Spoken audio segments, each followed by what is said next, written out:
तर राज्यात विनाकारण मराठा विरुद्ध ओबीसी वाद होत असल्याचं वक्तव्य मंत्री राधाकृष्ण विखे पाटील यांनी केलंय।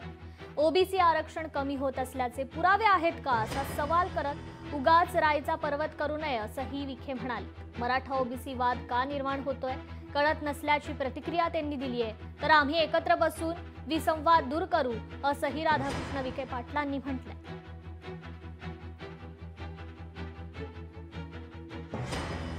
विनाकारण ओबीसी समाजाच्या ओबीसी विरुद्ध मराठा असं का ते निर्माण होतोय मला अजून काही लक्षात येत नाही।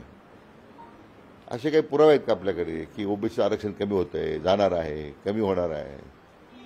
हा राईचा पर्वत का उभा राहतो हेच मला कळत नाही। खरं म्हणजे माननीय भुजबळ साहेब हे ज्येष्ठ नेते आहेत, नेहमी त्यांचा मी आदर करत आलेलो आहे।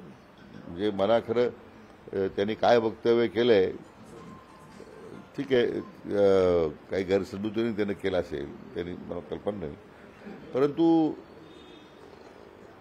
इतक्या वर्षाच्या आपल्या सार्वजनिक जीवनामध्ये काम करताना मी तर कधी असं मला जाणवलं नाही की आपण ओबीसी विरुद्ध कधी मराठा असं काही प्रश्न निर्माण झालेला आहे। लोकशाही मराठी ऐका, पहा, जागरूक रहा।